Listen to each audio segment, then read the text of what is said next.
अच्छा होमवर्क दिया था ना, कर लिया सब लोग होमवर्क? अच्छा आज हेडिंग लिखो,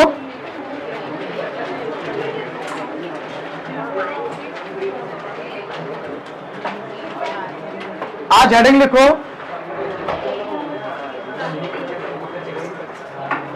आशुतोष कुछ बोल रहे हैं तो लिखो। आज हम लोग करेगा लॉन्ग सम। यार आ गया हो ना?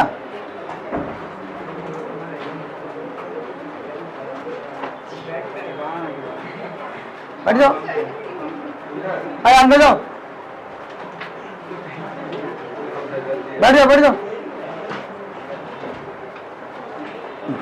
हेडिंग लिखो लॉन्ग सम।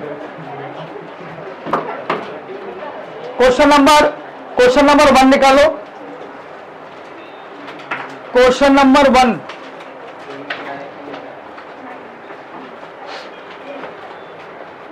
ठीक है?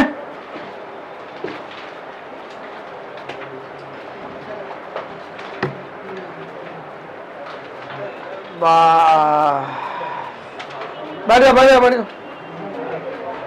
अब नेक्स्ट क्लास से अलग अलग बुलाना होगा।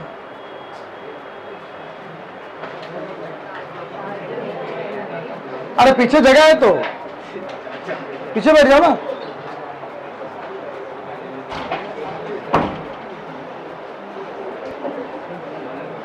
अच्छा यहां देखो, हाँ तो रिटायरमेंट चैप्टर में सुन लो।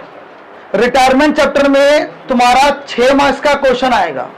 जिस तरह से एडमिशन का 8 मार्क्स का क्वेश्चन आता है, तो 8 मार्क्स का क्वेश्चन में तीनों आ सकता है। Revolution account, partners capital account, balance sheet, journal entry, कुछ भी आ सकता है। लेकिन रिटायरमेंट चैप्टर 8 मार्क्स का नहीं आएगा, वो 6 मार्क्स का आएगा। पहले 5 मार्क्स का आता था, अब 6 मार्क्स का आता है। तो अब तुम्हारा 2 ही चीज बोलेगा, या तो बोलेगा जर्नल एंट्री बनाओ, बैलेंस शीट नहीं बोलेगा, और या तो बोलेगा रिवोल्यूशन पार्टनर्स कैपिटल बनाओ। क्या बोला? बैलेंस शीट तुम्हारे एग्जाम में नहीं आएगा, बट हम लोग अभी सम्स में बैलेंस शीट भी प्रैक्टिस करेगा, लेकिन एग्जाम में बैलेंस शीट नहीं आएगा। एग्जाम में बोलेगा रिवोल्यूशन अकाउंट बनाओ या पार्टनर्स कैपिटल बनाओ, और या तो सिर्फ जर्नल एंट्री बनाओ। ठीक है? जिस तरह से एडमिशन का सम्स करता था, 4 स्टेप फॉलो करता था। पहला, लायबिलिटी साइड में कोई रिजर्व वगैरह है बांट दो, यहां पे भी सेम करेंगे। एसेट साइड में अगर कोई लॉस है राइट ऑफ कर दो, यहां भी सेम करेंगे। एसेट्स और लायबिलिटी का रिवोल्यूशन के बारे में कुछ भी बोला है, एडजस्टमेंट में दिया होगा, रिवोल्यूशन करो, और अगर प्रॉफिट है पार्टनर्स में बांट दो, लॉस है पार्टनर राइट ऑफ करेगा। और लास्ट क्लास भी हम समझाया था, रिटायरमेंट चैप्टर में लास्ट वाला पॉइंट के बारे में क्वेश्चन में कहीं भी मेंशन किया हुआ नहीं होगा। ये तुमको खुद से चल के एंट्री मारना पड़ेगा। और क्या एंट्री मारेगा? नंबर 1, रिटायरिंग पार्टनर को क्या देना पड़ेगा? गुडविल। और रिटायरिंग पार्टनर का जो टोटल बैलेंस आएगा वो हम लोग को ट्रांसफर करना पड़ेगा लोन अकाउंट में। कहां पर ट्रांसफर करना पड़ेगा? Loan account. तो देखो क्वेश्चन पढ़ो एक बार, क्या बोले? सबसे पहला स्टेप, बैलेंस शीट का लायबिलिटी साइड में देखो। बैलेंस शीट का लायबिलिटी साइड में देखो, कुछ चीज दिख रहा है तुमको पार्टनर से रिलेटेड? क्या दिखाई दे रहा है? रिजर्व। क्या करे रिजर्व को? पार्टनर्स में डिस्ट्रीब्यूट कर दो। जब भी हम बोले डिस्ट्रीब्यूट कर दो, मतलब पार्टनर का कैपिटल में क्रेडिट कर दो। तो पहला एंट्री होगा reserve account debited to A's capital, B's capital, C's capital. कौन सा रेशियो में? ओल्ड रेशियो में। नेक्स्ट, लायबिलिटी वाला साइड क्लियर हो गया। एसेट साइड में देखो कोई लॉस वगैरह दिया हुआ है क्या? लॉस क्या क्या बोल के दिया हो सकता है? गुडविल या पीएल अकाउंट का बैलेंस। एसेट साइड में गुडविल या पीएल अकाउंट का बैलेंस दिया है, इसका मतलब वो लॉस है, उसको राइट ऑफ करना पड़ेगा। क्या क्वेश्चन में दिया है? नहीं, तो इसका मतलब कोई एंट्री नहीं आएगा। अब थर्ड क्या चीज का एंट्री मारते हैं? Revaluation of assets and liability. हमेशा कहां देखेगा हम लोग? एडजस्टमेंट में। तो एडजस्टमेंट में पहले पता कर लेते हैं कि कहां पे तुम्हारा प्रॉफिट हो रहा है और कहां पे तुम्हारा लॉस हो रहा है। तो गुडविल कभी भी याद रखना रिवोल्यूशन अकाउंट में नहीं आता। नीचे अगर गुडविल दिया हुआ है, तो इसका सिर्फ एक ही काम है, जो पार्टनर रिटायरमेंट ले रहा है उसको मुझे गुडविल देना पड़ेगा, बस इतना ही काम है और इसका कुछ काम नहीं है। नेक्स्ट क्या बोला है, land and building appreciated, to लिखा है, टू का मतलब एप्रिशिएटेड, टू का मतलब मार्केट वैल्यू। तो जब भी मार्केट वैल्यू दिया रहेगा तो ऊपर से कंपेयर करो, 40 था 50 हो गया, तो बताओ कितना का प्रॉफिट, 10,000 का प्रॉफिट हो गया। तो इसको रफ में लिख लेते हैं। नेक्स्ट तो आगे चला दो ना, प्लांट एंड मशीनरी डेप्रिशिएट हो गया, डेप्रिशिएट का मतलब लॉस, तो ऐसे रफ में लिख लो और हमेशा याद रखना इस तरह से पेंसिल से नोट डाउन कर लिया करना ताकि एंट्री मारने में इजी हो जाए। फर्नीचर रीवैल्यूड एट का मतलब अगेन मार्केट वैल्यू दिया हुआ है, तो जब भी मार्केट वैल्यू दिया रहेगा ऊपर से कंपेयर करो। फर्नीचर 10 का था 9 हो गया, इसका मतलब 1000 का लॉस हो गया। नेक्स्ट 5% प्रोविजन बनाने बोले डेटर के ऊपर, क्या हो रहा है तुम्हारा ये लॉस, प्रॉफिट नहीं। जब भी डेटर के ऊपर प्रोविजन बनाने के लिए दे ये हमेशा लॉस होता है। प्रॉफिट कब होगा, जब लिखा होगा ऑल डेटर्स आर गुड, या प्रॉफिट कब होगा जब लिखा होगा प्रोविजन डिक्रीज बाय 10%, प्रोविजन को कम करने बोलेगा तो हमारा प्रॉफिट होगा। याद क्लियर। तो अब बताओ लॉस कहां कहां पे हो रहे हैं, प्लांट एंड मशीनरी में लॉस हो रहे हैं, फर्नीचर में लॉस हो रहे हैं और प्रोविजन फॉर डाउटफुल डेब्ट में लॉस हो रहा है। तो याद करो लास्ट क्लास 2 क्लास से हम बार बार बताते आ रहे हैं कि जब भी रिवोल्यूशन पे लॉस होगा एंट्री क्या मारेगा हम लोग, जब भी लॉस होगा एंट्री क्या मारेगा, रीवैल्यूएशन अकाउंट डेबिट होगा। तो रीवैल्यूएशन अकाउंट डेबिटेड टू क्या क्या चीज पे लॉस हो रहा है, plant and machinery, furniture, provision. याद है क्लियर। प्रॉफिट सिर्फ एक ही हो रहा है लैंड एंड बिल्डिंग, जब भी प्रॉफिट होगा रिवोल्यूशन क्रेडिट हो जाएगा, तो एंट्री क्या मारेगा हम लोग, land and building account debited to revaluation. Clear, revolution के बारे में खत्म हो गया। बट अब बताओ प्रॉफिट हो रहा है तुम्हारा 10,000 का, लॉस हो रहा है तुम्हारा 3400 का, तो ओवरऑल रिवैल्यूएशन पे क्या हुआ तुम्हारा, प्रॉफिट या लॉस, प्रॉफिट। तो जब भी प्रॉफिट होगा बताओ पार्टनर्स को मिलेगा या पार्टनर से लेगा, पार्टनर को मिलेगा, तो उसका कैपिटल क्रेडिट होगा या डेबिट होगा, क्रेडिट होगा। तो एंट्री हो जाएगा revaluation account debited to A's capital, B's capital, C's capital. यहां तक क्लियर। और एक बात, यहां तक आपने कोई नया एंट्री आपने नहीं सीखा, ये अभी 1 महीना से आप यही एंट्री एडमिशन चैप्टर में कर रहे हैं। एडमिशन चैप्टर में जो एंट्री हम करवाया था सेम एंट्री मारा है, कोई नया एंट्री हम अभी अब सिखाया नहीं है, नया एंट्री अब आएगा। जब भी रिटायरमेंट चैप्टर आपको बोले तो याद रखना क्वेश्चन देखो कंप्लीट हो गया, लेकिन 2 एंट्री आपको एक्स्ट्रा मारना ही पड़ेगा, चाहे क्वेश्चन में बोलो या मत बोलो। 100% चांस है क्वेश्चन में नहीं बोलेगा, बट फिर भी आपको मानना पड़ेगा। वो 2 एंट्री कौन सा है, नंबर 1 कौन रिटायर ले रहा है, सी, तो बताओ सी को क्या मिलेगा, गुडविल। कैसे निकालेगा, फर्म का गुडविल दिया हुआ है या नहीं, तो फर्म का गुडविल दिया है तो पहले गुडविल निकाल लेते हैं। फर्म का गुडविल दिया हुआ है 54,000, सी का शेयर कितना दिया है 1/6, तो सी का गुडविल कितना निकल गया 9,000। अब बताओ ये 9,000 कौन किसको देगा, सी रिटायरमेंट ले रहा है तो कौन देगा, ए देगा, बी देगा किसको, सी को, ए बी किसको देगा, सी को। कौन सा रेशियो में देगा, गेनिंग रेशियो। कैसे निकालेगा gaining ratio, new minus old, लेकिन क्वेश्चन में सिर्फ ओल्ड रेशियो दिया हुआ है, न्यू के बारे में कुछ भी नहीं बोला है। तो बताओ क्या सिखाया था, सी का रेशियो को हटा दो, तो बचाओ रेशियो कितना बचा 3:2, तो 9,000 को 3:2 में बांट दो। याद क्लियर हो गया। तो ये एंट्री क्वेश्चन में बोला नहीं है लेकिन तुमको मानना पड़ेगा। और लास्ट पेमेंट के बारे में देखो, कुछ बोला है क्या क्वेश्चन में, सी का कितना पेमेंट करना है क्वेश्चन में कहीं पे भी बोला है क्या, नहीं। लेकिन याद रखना फिर भी तुमको एक एंट्री मारना पड़ेगा। बताओ क्या एंट्री मारेगा, पेमेंट के बारे में कुछ भी नहीं बोला, तो उसका जो कैपिटल का बैलेंस निकलेगा बताओ कहां ट्रांसफर करे, लोन अकाउंट। कहां पर ट्रांसफर करे, क्योंकि कैपिटल हम ट्रांसफर कर रहे हैं, कैपिटल क्रेडिट होता है, अब हम ट्रांसफर कर रहे हैं, तो एंट्री क्या हो जाएगा, डेबिट हो जाएगा। तो एंट्री होगा B C's capital account debited to C's loan account. यहां तक क्लियर? क्योंकि तुम्हारा क्वेश्चन में बैलेंस शीट देगा नहीं निकालने के लिए, तो हमें सिर्फ सी का टोटल निकालना है। क्या निकालना है? बट अभी क्योंकि हम बैलेंस शीट बना रहे हैं तो हमें एडजस्टेड कैपिटल निकालना पड़ेगा। बट आप लोग एग्जाम में एडजस्टेड कैपिटल जब करेगा, ए बी सी तीनों का मत करना, सिर्फ किसका करेगा? सी का, जो पार्टनर रिटायरमेंट ले रहे हैं, क्योंकि आपको बैलेंस शीट बनाना ही नहीं है। बैलेंस शीट नहीं बनाना है तो ए का और बी का कैपिटल का आपको जरूरत नहीं है। बट अभी हम बना रहे हैं क्योंकि हमको बैलेंस शीट बनाना है, तो हम बनाएगा एडजस्टेड कैपिटल। ये भी नया नहीं है, ये ऑलरेडी आप लोग एडमिशन चैप्टर में भी कर चुका है। बताओ क्या क्या मिलेगा पार्टनर को? नंबर 1 कैपिटल है, लिख दो, और रिजर्व है बांट दो, और रिवैल्यूएशन का प्रॉफिट है। रिवैल्यूएशन के बाद एक आइटम और आएगा, बताओ क्या? किसको गुडविल मिलेगा? सी को। और किसके अकाउंट से जाएगा? तो इसलिए यहां पे तुम प्लस और माइनस लिखना, ठीक है? तो ए के अकाउंट से माइनस, बी के अकाउंट से माइनस, और सी के अकाउंट में क्या हो जाएगा? प्लस। यहां तक क्लियर? तो अब तुम्हारा तीनों का कैपिटल का बैलेंस निकल गया। तो ए और बी से हमको मतलब नहीं है, हमको सी से मतलब है। तो बताओ सी का बैलेंस कितना आया? 31,100। पेमेंट के बारे में कुछ बोला है क्या? नहीं। तो ये पूरा का पूरा अमाउंट कहां चला जाएगा? लोन अकाउंट में। कहां चला जाएगा? तो याद रखना, ये दो एंट्री जो मारा है ना, ये दो एंट्री कहीं भी क्वेश्चन पढ़ो, कहीं भी बोला नहीं है दो एंट्री मारने के लिए।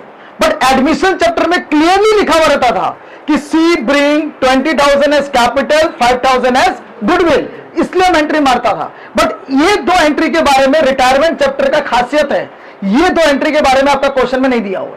तो एग्जाम में आप लोग कभी कभार क्या करेगा, ये दो एंट्री स्किप कर देगा, जो कि गलत हो गया। ये दो एंट्री क्वेश्चन में नहीं भी बोला, फिर भी आपको एंट्री मानना ही पड़ेगा। पहला, रिटायरिंग पार्टनर को गुडविल देना पड़ेगा, और दूसरा, रिटायरिंग पार्टनर का जो कैपिटल का बैलेंस आएगा, पेमेंट के बारे में बोला है तो एंट्री होगा सीज कैपिटल टू कैश, और अगर पेमेंट के बारे में नहीं बोला है तो C's capital account debited to C's loan account. यहां तक क्लियर? चलो अब बनाएगा हम लोग बैलेंस शीट। बैलेंस शीट में कुछ नया नहीं करना है, जो एडमिशन में सीखा वही करना है। अब पहले ये बताओ कि पार्टनर अभी कौन कौन कंटिन्यू कर रहे हैं? तो ए और बी का कैपिटल बोल के लिख देना। ए और बी का क्या बोल के लिखिएगा? कैपिटल बोल के लिख देना। अब बताओ सी का पेमेंट हो गया या करना बाकी है? तो वो अभी भी लायबिलिटी है, तो सी लोन बोल के लिख देना। क्लियर? अब अपना पुराना बैलेंस शीट देखो एक बार, और क्या क्या दिया हुआ है?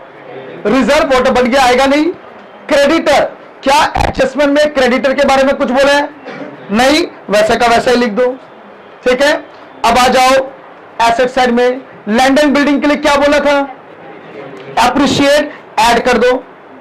प्लांट एंड मशीनरी के लिए क्या बोला था? डेप्रिशिएट, माइनस कर दो। फर्नीचर के लिए क्या बोला था? रिड्यूस, तो माइनस कर दो। स्टॉक के लिए कुछ बोला था क्या? नहीं, वैसा का वैसा ही लिख दो। डेटर में क्या लगाने बोला है? प्रोविजन, तो माइनस कर दो। कैश, रिटायरमेंट चैप्टर में कैश में कुछ इफेक्ट नहीं होता, लेकिन हाँ एडमिशन चैप्टर होता तो उसमें इफेक्ट होता है। क्या इफेक्ट होता है? नया पार्टनर कैपिटल और नया पार्टनर गुडविल दोनों कैश में लाता है, तो दोनों कैश में ऐड हो जाता है। बट रिटायरिंग पार्टनर में कैश में इफेक्ट नहीं होगा। हाँ होगा, कब होगा? जब क्वेश्चन में लिखा हुआ रहेगा 10,000 इमीडिएटली पे कर दिया रिटायरिंग पार्टनर को, तो तुमको क्या करना है? कैश से 10,000 क्या कर देना है? माइनस कर देना है। लेकिन एक बात बताओ, इस क्वेश्चन में तुम्हारा बताओ कैश में कितना है? कितना है कैश में? अरे बैलेंस शीट देखो ना, 2,000। मान के चलो ये कैशेड बैंक है, सपोज करो, सुन लो, कैशेड बैंक है कितना? 2,000। और क्वेश्चन में बोला है कि सी को पेमेंट कर दो 10,000। क्या ये पॉसिबल है? कैसे? ओवरड्राफ्ट, करंट अकाउंट का फैसिलिटी होता है बैंक के। तो है तुम्हारे पास 2,000, पेमेंट कर रहे हो तुम कितना? 10,000। तो अब नया बैलेंस शीट में ओवरड्राफ्ट आएगा। क्या आएगा? एसेट साइड में नहीं आएगा, कहां पे आएगा? लाइबिलिटी साइड में आएगा। ओवरड्राफ्ट कितना? 8,000। 2,000 पॉजिटिव, 10,000 नेगेटिव, तो कितना आएगा? 8,000। सबको क्लियर हो गया? तो कैश में रिटायरमेंट चैप्टर जब करेगा तो कैश में क्या इफेक्ट होगा? सर वैसे तो कोई इफेक्ट नहीं होगा अगर पेमेंट के बारे में कुछ नहीं बोला है तो, बट अगर पेमेंट के बारे में बोला है तो कैसे क्या कर देना, माइनस। तो अगर कैश में है 2000, पेमेंट कर दिया 10,000, तो 8,000 ओवरड्राफ्ट में चला जाएगा। कहां चला जाएगा? बट अभी इस क्वेश्चन में पेमेंट के बारे में कुछ भी नहीं बोला है, तो 2000 का 2000 ही रख देना। तो बताओ दोनों साइड क्या हो जाएगा, इक्वल। सबको क्लियर? सबको? चलो इसको नोट कर लो।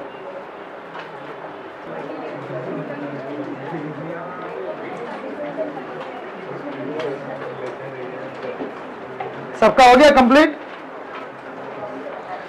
अब देखो ये तो क्वेश्चन था कि जर्नल एंट्री अगर आएगा तो इस तरह से करेंगे। अगर यही क्वेश्चन को बोलते हैं रिवोल्यूशन अकाउंट बनाओ, पार्टनर्स कैपिटल अकाउंट बनाओ, तो रिवोल्यूशन अकाउंट सेम है जो हम लोग एडमिशन चैप्टर में किया था।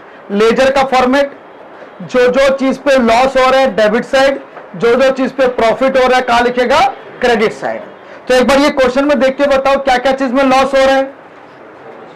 प्लांट एंड मशीनरी में लॉस हो रहा है, फर्नीचर में लॉस हो रहा है, और प्रोविजन में लॉस हो रहा है, तो वो कहां पे आएगा, डेबिट साइड। और क्या चीज में प्रॉफिट हो रहा है, लैंड एंड बिल्डिंग में प्रॉफिट हो रहा है, तो वो कहां पे आएगा, क्रेडिट साइड। तो जब हम लोग लेजर अकाउंट बनाएगा, एक बार देख लो, जब हम लोग लेजर अकाउंट बनाएगा,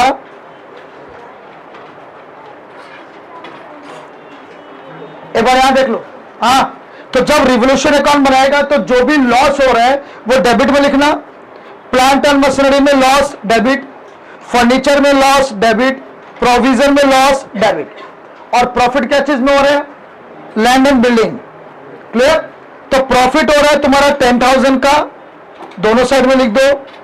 लॉस हो रहा है तुम्हारा 3,400 का, तो ओवरऑल तुम्हारा प्रॉफिट हुआ या लॉस, प्रॉफिट। तो प्रॉफिट किससे बढ़ जाएगा, ए बी और सी में। क्लियर? एडमिशन में भी सेम किया था, रिटायरमेंट में भी सेम किया है, कोई चेंजेस नहीं है रिवोल्यूशन अकाउंट में। क्लियर? हाँ, पार्टनर्स कैपिटल अकाउंट में चेंज आएगा। जब हम पार्टनर्स कैपिटल बनाएगा, सबसे पहले बैलेंस शीट का लायबिलिटी साइड देखो, पार्टनर से रिलेटेड क्या क्या दिया हुआ है। सबसे पहला कैपिटल, तो उसको क्या बोल के लिखेगा, बैलेंस बीडी। और क्या दिया हुआ है, रिजर्व, वो बांट दो। और कुछ है लायबिलिटी साइड में, नहीं। एसेट साइड में देखो कुछ चीज दिया हुआ है, क्या क्या दिया हो सकता था एसेट साइड में। अगर गुडविल दिया होता तो सर राइट ऑफ करता डेबिट साइड, अगर पीएल का बैलेंस एसेट साइड में दिया होता राइट ऑफ करता डेबिट साइड। अभी तो फिलहाल नहीं है। चलो इसके बाद क्या देखेगा हम लोग, रीवैल्यूएशन। तो बताओ रीवैल्यूएशन पे प्रॉफिट हुआ या लॉस, और हमेशा उल्टा होता है, प्रॉफिट डेबिट साइड में आया, कहां लिखेगा हम लोग, क्रेडिट साइड। तो रीवैल्यूएशन पे तुम्हारा प्रॉफिट आया, रीवैल्यूएशन पे प्रॉफिट आ गया क्रेडिट साइड। यहां तक क्लियर? तो यहां तक एडमिशन और रिटायरमेंट पूरा का पूरा सेम है।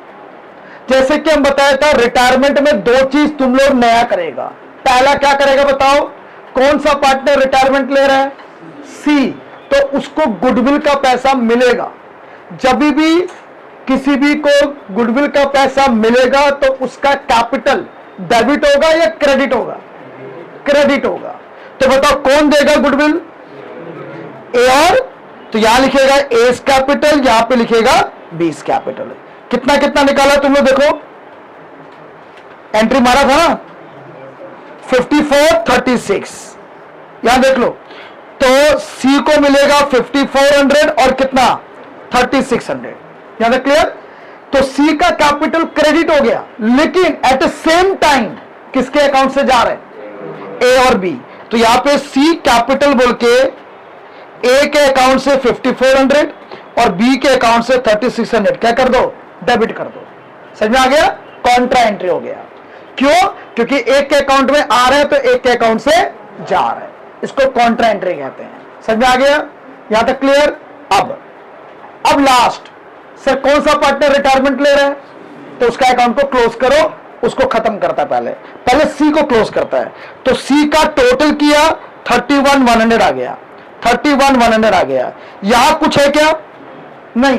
तो पेमेंट के बारे में अगर क्वेश्चन में बोला होता, अगर क्वेश्चन में पेमेंट के बारे में बोला होता कि 10,000 इमीडिएटली दे दिया, तो तुम लोग क्या करता, टू कैश 10,000 लिख देता, ठीक है। और जो बैलेंस बचा उसको हम क्या बोलता, लोन बोल के लिख देता 21,100। समझ में आ गया। बट अभी फिलहाल इस क्वेश्चन में क्या कैश का पेमेंट के बारे में कुछ बोला है? नहीं। तो जो बैलेंस है सी का वो पूरा का पूरा कहां चला जाएगा? सी लोन अकाउंट में चला जाएगा, पूरा का पूरा। समझ में आ गया? क्या बोला वापस से, सी का टोटल करो, टोटल करके माइनस करके जो बैलेंस आएगा, देखना पेमेंट के बारे में कुछ बोला है तो टू कैश करके लिख दो, बाकी का जो बैलेंस बचेगा वो लोन अकाउंट में चला जाएगा। लेकिन इस क्वेश्चन में पेमेंट के बारे में कुछ भी नहीं बोला है, तो पूरा का पूरा कहां चला जाएगा? Loan account. समझ में आ गया? सी का कहानी खत्म। अब ए बी को क्लोज कर दो। तो ए बी को क्लोज करके जो आंसर आएगा उसको लिखेगा हम लोग बैलेंस सी डी। क्या बोल के लिखेगा? गलती से भी सी का बैलेंस सी डी मत लिख देना। क्यों? क्योंकि सी पार्टनर ही नहीं है, तो उसका कैपिटल का बैलेंस नहीं निकलेगा। उसका बैलेंस को या तो पे करना पड़ेगा या तो लोन अकाउंट में ट्रांसफर करना पड़ेगा। वो कैसे पता चलेगा? क्वेश्चन में देखना, अगर लिखा हुआ इमीडिएटली पेड तो टू कैश, और अगर नहीं लिखा है तो टू सीज लोन अकाउंट। समझ में आ गया? तो दो चीज तुमको यहां पे नया मिला, एक गुडविल का एंट्री, एक तो ये वाला कॉन्ट्रा एंट्री होगा हमेशा, और एक जो नया पार्टनर का रिटायरिंग पार्टनर का बैलेंस निकलेगा वो पेमेंट करना पड़ेगा, तो टू कैश, पेमेंट नहीं करेगा तो लोन अकाउंट में ट्रांसफर। सबको क्लियर हो गया? ठीक है, चलो नोट कर लो।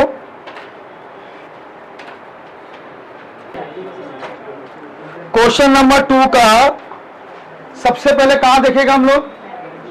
बैलेंस शीट का लायबिलिटी साइड में देखो कुछ दिया पार्टनर से रिलेटेड, रिजर्व, तो पहले ये बात देना, ठीक है। इसके बाद एसेट साइड में कुछ दिया हुआ है क्या? नहीं, तो कोई एंट्री नहीं मारेगा। थर्ड क्या स्टेप बताया था? रिवैल्यूएशन। तो रिवैल्यूएशन में क्या हो रहा है? प्रीमाइसेस इज एप्रिशिएटेड टू जब भी लिखा रहेगा इसका मतलब मार्केट वैल्यू था 20, हो गया 25, कितना का प्रॉफिट? 5000। फर्नीचर डेप्रिशिएट हो गया तो क्या हो गया? लॉस। और प्रोविजन डिक्रीज बाय 400 तो प्रॉफिट। तो जो प्रॉफिट है रिवोल्यूशन क्रेडिट में लिख देना, और जो लॉस है रिवोल्यूशन डेबिट में लिख देना।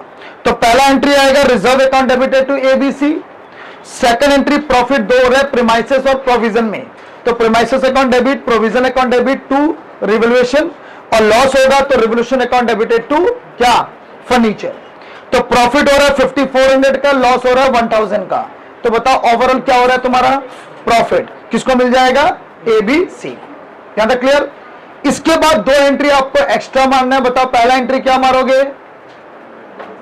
पहला एंट्री क्या मारेगा? गुडविल देने का एंट्री। कौन पार्टनर रिटायरमेंट ले रहा है? हाँ, बी, तो बी का गुडविल निकाल लो। कैसे निकालेगा? फर्म का गुडविल दिया है, बी का शेयर दिया है, तो बी का गुडविल निकल जाएगा। कौन देगा बी का गुडविल? ए और सी। तो एंट्री क्या होगा? A capital C capital to B capital. और लास्ट एंट्री क्या मारेगा हम लोग? पेमेंट के बारे में कुछ बोला है क्या? पहले वो चेक करो। पेमेंट के बारे में बोला है? 10,000 इमीडिएटली पे कर दिया, तो बाकी का जो बचेगा वो लोन में चला जाएगा। तो एंट्री में क्या फर्क पड़ेगा? 20 कैपिटल अकाउंट डेबिट, 2 कैश, 2 क्या? 20 लोन। तो ये बैलेंस पता करना पड़ेगा। पता कर कैसे करेगा हम लोग? एडजस्टेड कैपिटल बना लेना। क्या बनाएगा हम लोग? Adjusted capital. क्या क्या ऐड करेगा? बी का कैपिटल, उसमें क्या ऐड करेगा? रिजर्व, उसमें क्या ऐड करेगा? रिवोल्यूशन का प्रॉफिट, उसमें क्या ऐड करेगा? बी का गुडविल। ये सारा को ऐड करना, तुम्हारा जो बैलेंस आएगा वो आएगा 22,467। लेकिन इसमें से इमीडिएटली कितना पे कर रहा हम लोग? 10,000। तो बैलेंस कितना बच गया? 12,467। तो ये कहां चला जाएगा? Loan account. क्लियर हो गया? करो।